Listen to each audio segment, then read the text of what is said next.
Hey troops, GeneralJSmith here, back with my analysis of the first images of Poe's X-Wing Starfighter and the Millennium Falcon.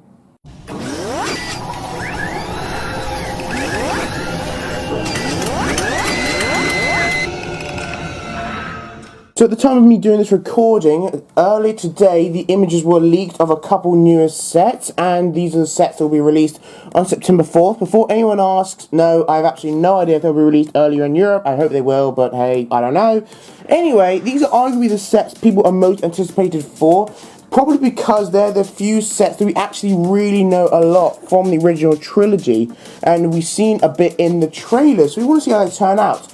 Now, the Millennium Falcon, in my opinion, isn't anything massively special, so I won't spend too long on that. But the X-Wing, which is what we're going to start with, well, that's where it really gets interesting. Now, I've got a few images here. I think these are the box or instruction manuals. I'm not 100% sure. I haven't got them. I just got them. I found them from another YouTuber, so, you know, there you go. But even so, they're reasonably good quality. You can more or less make out a fair amount of stuff, and we're just going to talk about it right now.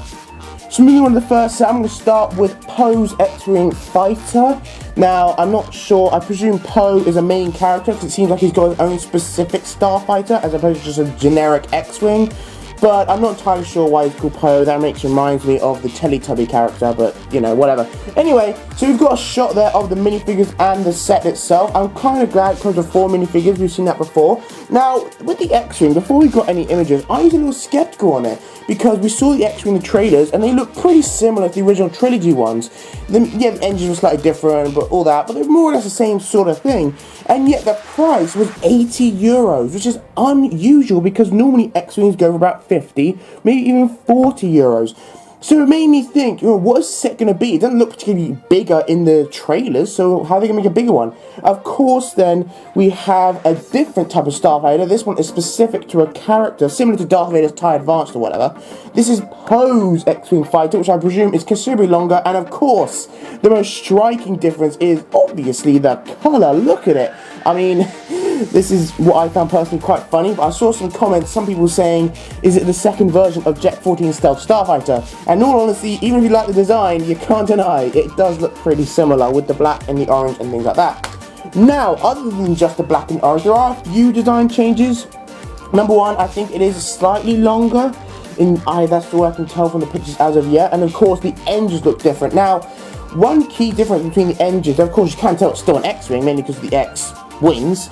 But a difference, when it's in landing mode, previous X-Wings, you can be able to tell it's an X-Wing. Like, you do have 2 distinct wings on each side. That's quite easy to tell.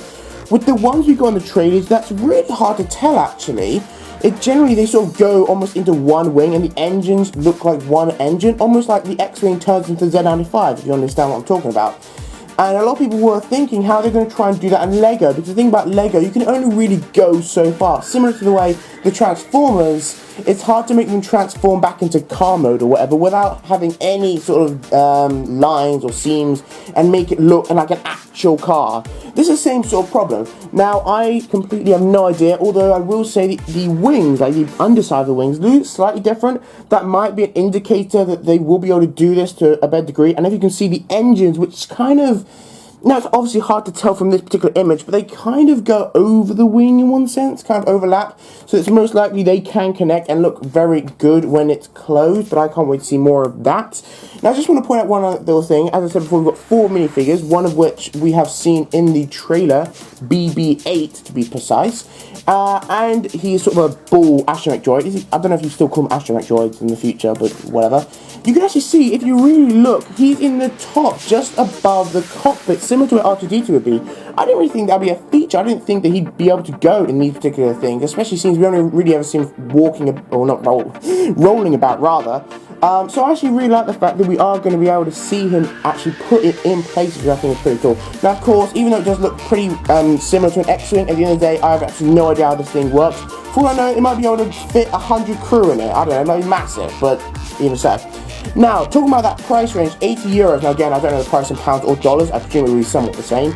I think it's a little bit steep. I mean, it's got 717 pieces, so perhaps $70, £70, something like that. That'd be a better price, but it's not massively out of the way, and I'm really looking forward to getting this. The colour is very striking. I love the fact we're getting a new type. Even though technically speaking, I do have two other X-Wing, the Can 6 one and the 2012 one. I really want to get this one as well because I don't think we've ever really had a unique X-Wing. I mean, yes, of course, we generally get Luke Skywalker's X-Wing, but his X-Wing doesn't really look that different. Yeah, it's got, you could say, the red markings, and it's like red 5 and stuff like that. But other than that, it doesn't look massively different. You can't just look from a distance and say, oh, well, obviously that's Luke's, because it looks like a generic X-Wing, and that's really what we've always got. And a lot of people were thinking that we were going to get the white and blue X-Wing this time, because we saw that in the trailers. Whereas opposed, we got this. Now, a lot of people say they prefer the white and the blue. I personally don't. I personally actually think this one looks epic, even though it does look quite a lot like Jex 14 Stealth Starfighter. For God's sake, I really hope it does not have the dumb Technic stuff underneath, but that's by the by. Anyway, I love the design of it. I love the new stuff. I think it looks sleek. I think it looks brilliant. I really want to get more and more images of this. I can't wait to get it. And I will say that now, I'm not going to promise anything, because in all honesty, you know, this is not the first time I've promised stuff and it hasn't actually happened. So I'll say I really want to get this set. Hopefully I will. So yeah, now of course, moving on to the figures. The figure's nothing too special, although there is a big thing as you can see here.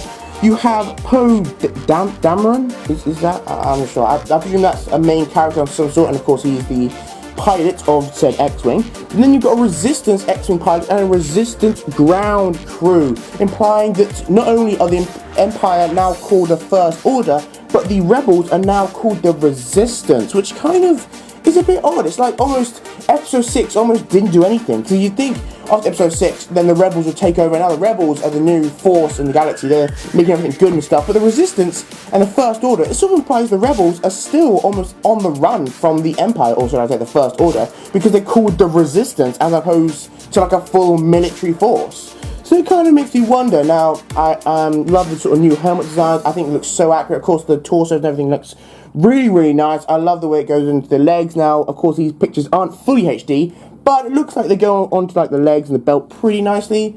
That particular, what was it, Resistance ground crew, he looks, you know, pretty decent, I'd say. He got a new colour scheme. Similar to that pilot we got in like the B-Wing from Tan 6. That guy we see in Battlefront and things like that. But yeah, so I think that's more or less it, the X-Wing. I am very looking forward to getting this, even if it does look like Jet 14s. I can't speak for you. Leave down in the comments if you are looking forward to getting this X-Wing. How do you feel about the colour scheme? Do you think it's a good move, then go for this colour scheme, or do you think it's a bad move? Do you want them to go back to the original? Do you just want to get more of the white and blue, or white and red, or something like that? Do you love this new way of thinking? I personally do. I really want to get this, but that's by the by. Anyway, let's now move on to the second picture that was leaked today.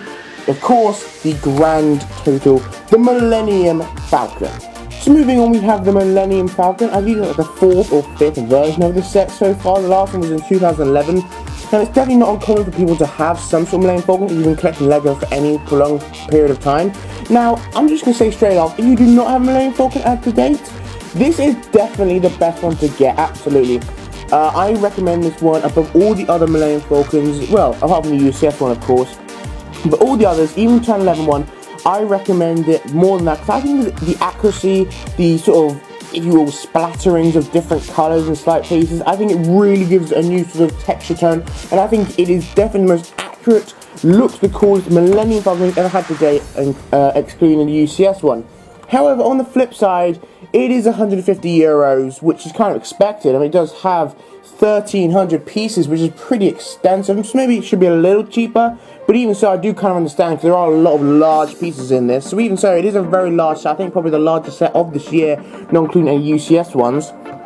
And therefore, I'm not sure if I can recommend it if you have your Millennium Falcon. For example, I am very unlikely to get it, even though I think it looks really, really cool. And I kind of wish I had this one instead of my 2011 one. I'm probably not going to get this. Realistically, the Millennium Falcon, you're not going to get more than one of them. And even if you would, it's 150 euros, it's something you've basically already got. Because yes, I would say this one does trump the 11 one. It does look more accurate. The colour, you know, the different sort of thing, make it look like a dirty, more used. You know, I think it really portrays the Millennium Falcon in the best possible way. But even so, it does look pretty similar in a lot of ways to the 2011 one. It's not necessarily bad. The 2011 one was a very good design in my opinion. But even so, you have to understand it's probably going to come with somewhat of the same features. It probably won't come with much more. Maybe there are a few opening hatches, a few internal things that will be different. But realistically, there's not going to be a massive amount of difference here. A lot of it does look very similar.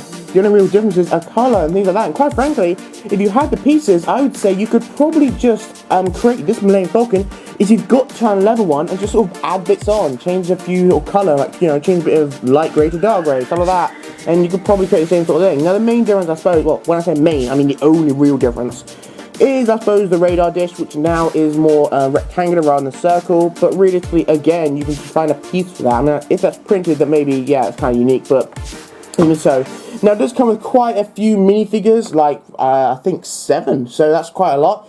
Of course, we get Old Han and Chewbacca. I am really excited for those. Now, I should really stress, it's hard to tell from the picture, but one person mentioned, does Chewie's crossbow have the new sort of weapon design, like the flick missile things, stud things? If it does, that'd be extremely disappointing. I love the old design, just don't change it, please. But, you know, just this little thing, it looks slightly different as crossbow, so yeah. You got this guy down here. A lot of these characters, I'm afraid I have no idea who they are. I presume the Millennium Falcon will be a fairly major set in this new trilogy. It's not just being like a little cameo, because we've got some figures here, which, you know, are part of the main trilogy, will be in it for a long time. There's quite a few minifigures we do not know as of yet. Hopefully they become more main characters. And once again, since the X-Wing, we get BB-8, showing that he probably comes in more sets as well, so that's pretty cool. But yeah, overall, realistically, this doesn't look massively different from the turn level one, as I said, other than a few colour changes. And in fact, if you really wanted to, you could probably find some pieces of bricklet to try and make this, quite frankly, you know, change a few pieces around your turn level one, and yeah, we're done. Now, of course, I still think it is an amazing set. I just think if you've already got a Millennium Falcon, realistically, you're not going to want this. It's not a massive goal. It's not a massive thing you're going to need. It's just not anything that important. But even so, I still can't wait to see it in the original trilogy. I'm so glad they're bringing it back. I think it looks amazing. And yes, once again, I'll say this is the best one LEGO has created. It's just, well, there's so many things you can do with the same vehicle at the end of the day. I mean, that's why I can't love this new X-Wing, because it's something really, really different. The colour's different, all this different stuff. But the Millennium Falcon, well, it's the Millennium Falcon, and it's so iconic, and it's not bad, of course, it's the Millennium Falcon, but there's only so much you can do with it. And if you're going to recreate a set like 4 or 5 times, I'm not even sure, there's only so many times you're going to create new things, you know, it's just inevitable. But even so, overall, if you're doing the Millennium Falcon, I definitely recommend it. If you do a Millennium Falcon, then realistically, no, spend your money on something else, unless you have a ton of money and whatever, but whatever. Anyway, thank you guys for watching. That is more or less it to my analysis of these couple pictures. I thought I'd do it. Everyone was doing analysis of the Kylo Ren vehicle. I don't think I'm going to do that now, because I think this is going on a little much. So yeah. So if you enjoyed this review, I hope you did. Thank you for watching, and I will see you in another video, hopefully coming up very soon. Bye, troops.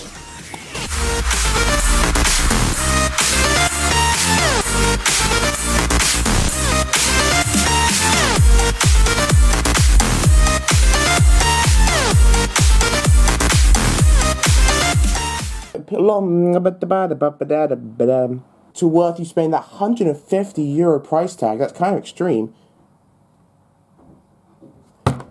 Mother! Been a change of plan. What are you doing? I'm recording. Can you hear me? Can you hear me upstairs? No. Oh, for the God.